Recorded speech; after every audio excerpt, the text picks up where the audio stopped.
வணக்கம். வினோ மீடியா உங்கள் ஊடகம். பிரதமர் மோடியின் தொகுதியில் பிரியங்கா காந்தி.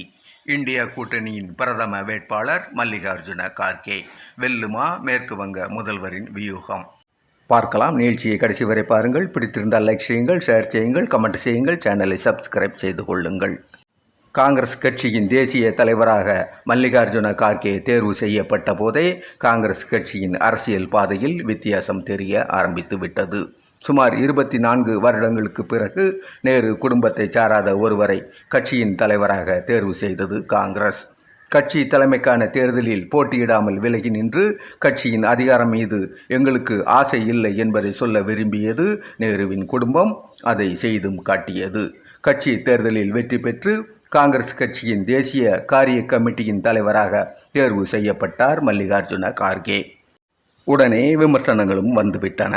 கார்கே பொம்மை தலைவராகத்தான் இருப்பார், நேரு குடும்பத்தினரை தாண்டி கார்கேவால் தன்னிச்சையாக செயல்பட முடியாது என்ற குரல்களை அப்போது பரவலாக கேட்க முடிந்தது.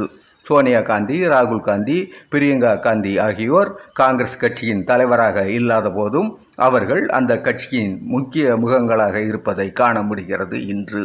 ஆகையால் நேரு குடும்பத்தினரின் பங்களிப்போடுதான் காங்கிரஸ் இயங்கி கொண்டிருக்கிறது என்பதில் சந்தேகமில்லை. ஆனால் அவர்கள் சொல்கிறபடிதான் கார்கே செயல்படுகிறார் என்பதற்கு ஆதாரம் இல்லை.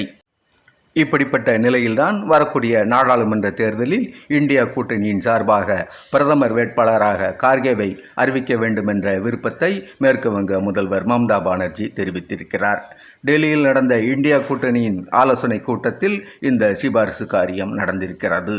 அந்த அளவுக்கு முன்னேற்றம் கண்டிருக்கிறார் கார்கே. கார்கே அவர்களை பிரதமர் முகமாக முன்னிறுத்த வேண்டும் என்பதை மம்தா பானர்ஜி முன்மொழிய அதை வழிமொழிந்திருக்கிறார் டெல்லி முதல்வர் அரவிந்த் கெஜ்ரிவால். இருவரும் கலந்து பேசி இப்படி ஒரு திட்டத்தை அறிவித்ததாக தெரிகிறது. இந்த திட்டத்தின் பின்னணியில் நேரு குடும்பத்தைச் சேர்ந்த யாரும் பிரதமராக வருவதை மம்தா பானர்ஜி, அரவிந்த் கெஜ்ரிவால் போன்றோர் விரும்பவில்லை என்பது காரணமாக இருக்கலாம். கார்கே தான் பிரதமர் வேட்பாளர் என்பதை இன்றைய நிலையிலேயே அறிவித்துவிட்டால் நாடாளுமன்ற தேர்தலுக்கு பிறகு யார் பிரதமர் என்பதில் குழப்பம் வராது என்பது மம்தா, கெஜ்ரிவால் போன்றோரின் எண்ணமாக இருக்க வேண்டும். நாடாளுமன்ற தேர்தலில் இந்தியா கூட்டணி வெற்றி பெற்றால் அந்த நேரத்தில் நேரு குடும்பத்தில் இருந்து யாரும் பிரதமர் போட்டிக்கு வராமல் இருக்க கார்கே தான் பிரதமர் வேட்பாளர் என்று இப்போதே அறிவித்து விடுவதுதான் சரி என்று அவர்கள் நினைத்திருக்கக்கூடும். இந்த காரணத்தை தவிர்த்துவிட்டும் பார்வையை செலுத்த வேண்டிய தேவை இருக்கிறது. கார்கே பிரதமர் முகமாக அறிவிக்கப்பட்டால் அது இந்தியா கூட்டணியின் வெற்றிக்கு தேவையான நல்ல முடிவாக இருக்கும் என்பதும் அவர்களுடைய எண்ணமாக இருக்கலாம். எதிர்த்தரப்பில் பாஜக எங்களுடைய பிரதம வேட்பாளர் மோடி என்று மார்தட்டி கொண்டிருக்கிறது. அப்படியே இந்தியா கூட்டணியை நோக்கி கிண்டல் துணியில் உங்களில் பிரதமர் வேட்பாளர் யார் என்றும் கேட்டுக்கொண்டிருக்கிறது பாஜக. இந்த நிலையில் காங்கிரஸ் கட்சியின் தலைவராக இருக்கும் கார்கே அவர்களை இந்தியா கூட்டணியின் பிரதமர் வேட்பாளராக முன்னிறுத்தினால் அது பாஜகவுக்கு பதில் சொல்வதாக அமையும் என்பதில் சந்தேகமில்லை. கார்கேவின் தகுதி பற்றி சந்தேகப்பட இங்கு எதுவும் இல்லை. மிகுந்த அனுபவம் கொண்ட மூத்த தலைவர் அவர். கர்நாடக மாநில முதல்வராக வருவதற்கு தகுதி இருந்தும் அவருக்கு அந்த வாய்ப்பு கிடைக்காத நிலையிலும் கூட சுயநலத்திற்காக அவர் கட்சி மாறியதில்லை. கீழ்நிலையிலிருந்து படிப்படியாக வளர்ந்து வந்தவர் என்பதால் மக்களின் எண்ண ஓட்டங்களை அவரால் எளிதில் புரிந்து கொண்டு செயலாற்ற முடியும். தவிர தாழ்த்தப்பட்ட சமூகத்தைச் சேர்ந்தவர் கார்கே. வரும் நாடாளுமன்ற தேர்தலில் ஜாதிவாரி கணக்கெடுப்பு பற்றிய விவகாரம் முக்கிய புள்ளியாக இருக்கும் பட்சத்தில் தாழ்த்தப்பட்ட சமூகத்தைச் சேர்ந்த ஒருவர் பிரதமராக முன்னிறுத்தப்படுவது இந்தியா கூட்டணிக்கு நல்ல பலனை தரக்கூடும். நான் பிற்படுத்தப்பட்ட வகுப்பைச் சேர்ந்தவன் என்று பிரதமர் மோடி சொல்லிக் கொண்டு வருவதை இங்கே கவனத்தில் கொள்ள வேண்டும். ஆனால் பிரதமராக மோடி வர வேண்டுமா அல்லது காங்கிரஸ் கட்சியின் கார்கே பிரதமராக வர வேண்டுமா என்ற பிரதான கேள்வி மக்களிடம் சென்றுவிடும். அப்படிப்பட்ட நிலையில் தங்களின் வாக்குரிமை மூலமாக அவர்கள் என்ன பதில் சொல்லப் போகிறார்கள் என்பதை தேர்தல் முடிவுக்கு பிறகுதான் தெரிந்து கொள்ள முடியும். பிரதமர் வேட்பாளராக கார்கே முன்னிறுத்தப்படுவதை பீகார் முதல்வர் நிதிஷ்குமார் விரும்புவது போல தெரியவில்லை. அவருக்கு பிரதமராகும் ஆசை இருப்பதாக சொல்லப்படும் நிலையில் கூட்டணியின் ஒருங்கிணைப்பாளராக செயல்பட்டு கொண்டிருக்கிறார் அவர். ஆகையால் இந்தியா கூட்டணியில் நெருடல் வெளிப்படுகிறது. ஆலோசனை கூட்டத்தில் பங்கேற்ற திமுகவின் நாடாளுமன்ற உறுப்பினர் டிஆர் பாலுவிடம் இந்தி தெரிந்திருக்க வேண்டும் என்று நிதிஷ்குமார் எரிச்சல் பட்ட சம்பவமும் நடந்ததாக செய்திகள் சொல்கின்றன. இதை பெரிய விஷயமாக எடுத்துச் செல்ல திமுகவின் தலைமை விரும்பவில்லை என்பது இந்தியா கூட்டணிக்கு ஆறுதலான விஷயம். திமுகவின் தயாநிதி மாறன் பீகார் முதல்வருக்கு பதில் சொல்வது போல இந்தி மொழி மட்டுமே தெரிந்த வடமாநில தொழிலாளர்கள் தமிழ்நாட்டுக்கு கழிவறைகளை சுத்தம் செய்ய வருகிறார்கள் என்று சொல்லும் வீடியோ பரவியது. ஆனால் அது பழைய வீடியோ என்று விளக்கமளித்துள்ளது திமுக. மாநிலங்களில் செல்வாக்குடன் இருக்கும் மாநில கட்சிகளின் தலைமையில்தான் அந்தந்த மாநிலங்களில் கூட்டணி அமைய வேண்டும் என்பதை ஆலோசனை கூட்டத்தில் அழுத்தமாக பதிவு செய்துவிட்டார் மேற்கு வங்க முதல்வர் மம்தா பானர்ஜி.